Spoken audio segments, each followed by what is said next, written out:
He kept me waiting an hour. He didn't read my resume. He tried to dig up dirt on my old coworkers. And the whole miserable interview lasted exactly 10 minutes before I walked out the door. He thought that was the end of it. He had no idea that a few clicks on a slow afternoon months later would quietly erase his company from the internet permanently. If you've ever sat across from someone who looked at you like you were beneath them, someone with a little bit of power and a lot of contempt, you're going to enjoy this one. This is a story about patience, about the quiet kind of justice nobody sees coming, and about what happens when you underestimate the person you just disrespected. Hit subscribe, get comfortable, and let's get into it. Picture a Tuesday morning. A glass office building, the kind with a lobby too polished for the actual business being done inside. Our protagonist, let's call him Daniel, because every story needs a name, had done everything right. Pressed shirt, printed resume, plus a backup copy just in case. Portfolio organized.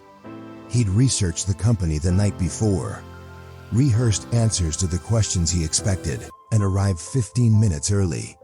The way his father always told him to. He sat in that lobby and waited and waited. 15 minutes became 30. 30 became 45. The receptionist kept glancing at him with the particular kind of pity reserved for people who don't yet know they're being disrespected. Daniel checked his phone, then put it away. Then checked it again, not because he expected a message, but because staring at a screen felt better than staring at the clock dot. By the time an assistant finally emerged and said, "He'll see you now," a full hour had passed.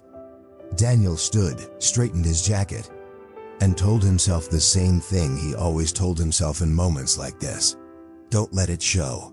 The interview the office he walked into told him everything he needed to know before the CEO even opened his mouth.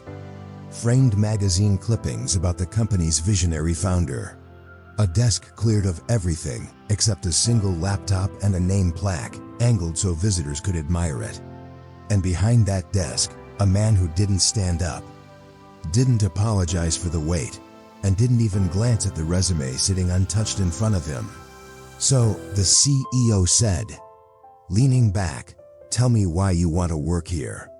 Daniel began his answer, the one he'd practiced, the one tailored to the role he'd researched for hours. He got 2 sentences in before the CEO cut him off. Right. Listen, what I really want to know is your last job. The people there. What were they like to work with? Any of them difficult? Any of them cut corners? Daniel felt something cold settle in his stomach. This wasn't a question about the role. This wasn't even really about him. The CEO wanted gossip. He wanted ammunition on people who weren't in the room to defend themselves. People who had, as far as Daniel knew, done nothing wrong except once share an office with him. He gave a careful, neutral answer. The CEO's eyes flicked with visible disappointment, like a man who'd been denied his favorite snack. Then came questions that had nothing to do with the job posting at all. Personal questions. Irrelevant questions. The kind that make you quietly recalculate whether you actually want this job, or whether you're just sitting there out of politeness and momentum. The resume never moved from the desk. Not once. Every question revealed, more clearly than the last, that this man hadn't spent a single minute preparing to meet the person sitting across from him, despite making that same person wait an hour to do it, 10 minutes after it began. The CEO glanced at his watch, sighed like he was the inconvenienced one, and said, "I think that's enough. We'll be in touch." Daniel stood up. He didn't wait to be dismissed twice. He walked out of that glass building, past the pitying receptionist, out into the ordinary daylight of a Tuesday afternoon, and felt something he hadn't expected to feel: relief. Whatever this job had been, he dodged it, but relief isn't the same as closure. And a small, stubborn part of him didn't fully let it go. Months passed. Daniel found other work, better work, the the kind where people actually read his resume before wasting his time. The interview faded into the background of memory, one of those stories you tell at a bar. The kind that gets a sympathetic wince and a wow. What a jerk from whoever's listening. Then, one evening, scrolling for something else entirely, he stumbled onto a site he'd never used before, employee reviews.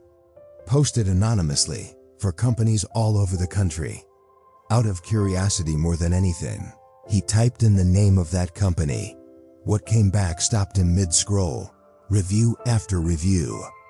Different names, different departments, different years, but the same man, described in the same damning language over and over, micromanaging, belittling, playing favorites, digging for gossip about people who weren't there to defend themselves. It wasn't one bad interview. It was a pattern, a culture, an entire company quietly organized around the ego of one deeply unpleasant man. Daniel sat back in his chair. It wasn't just him then. It had never been just him, and that's when curiosity pulled him, one thread further, to the company's Wikipedia page. The page was still up, but it was a shadow of whatever it had once been. Daniel could tell, almost immediately, exactly what had happened. The page read like a corporate obituary. 3 flat sentences confirming the company existed, nothing more. But buried in the edit history was the real story. The page had originally been written like a glossy marketing brochure. All breathless praise and inflated claims, almost certainly typed up by the CEO himself or someone paid to flatter him. Wikipedia's editors, though, don't tolerate advertising dressed up as an encyclopedia entry. One by one, they'd stripped it down, removed the puffery, removed the unverified claims, removed the self-congratulation. What was left was a stub, and stapled to the top of it, a bright orange tag, flagged for notability, a polite, bureaucratic way of saying this page probably shouldn't exist, and if nobody proves otherwise. It one single quotes T. Daniel read that tag twice. He thought about the hour in that lobby, the resume that never got opened, the prying questions about people who couldn't defend themselves, the pile of anonymous reviews, all describing the same man and the same tired, cruel patterns. And he thought, nobody's going to save this page. And I'm not going to help him. He didn't hack anything. He didn't lie, didn't fabricate a single fact, didn't do anything Wikipedia's own rules didn't already allow. That was the beautiful part. He didn't have to. The company had already failed to justify its own existence, in public, over years of edits.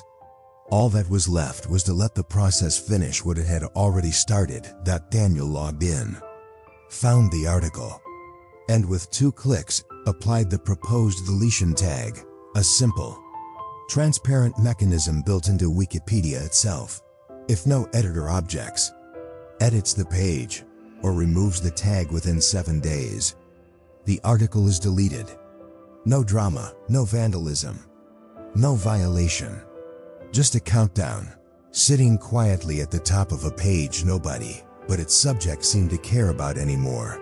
Then he closed the laptop and waited. 7 days is a strange amount of time when you're waiting to see if something you've set in motion will actually happen.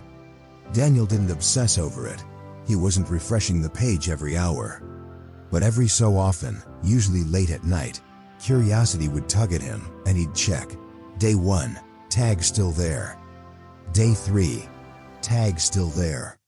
Day 5, nothing. No objection. No edit. No CEO scrambling to defend his brochure of a company. And on day 7, Daniel opened the page one last time. That was it. No fanfare. No confetti. Just a plain gray notice where an entire company's public identity used to be. Somewhere, presumably, a man who'd once made a stranger wait an hour just to insult him for 10 minutes had no idea that his company had just quietly, permanently, vanished from the encyclopedia of the world. Daniel felt it then. That small, sharp flicker of satisfaction. Not rage, not triumph, exactly. Something quieter and more durable than that. The particular pleasure of watching consequences finally catch up to someone who'd spent years assuming they never would. He hadn't broken a single rule.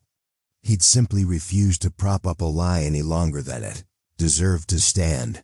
There's something deeply satisfying about revenge that requires no lies. No crimes, no confrontation. Just patience. And the quiet refusal to help someone who never deserved the benefit of the doubt in the first place. Daniel didn't destroy anything.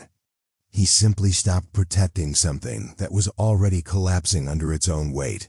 Sometimes, justice doesn't look like a dramatic showdown.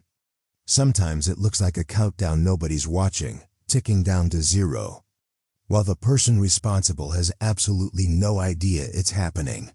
If this story felt like justice served cold and quiet, smash that like button and tell us in the comments, what's the smallest, most satisfying way you've ever watched karma catch up to someone? Subscribe for more stories like this one, because sometimes the best revenge doesn't make a sound.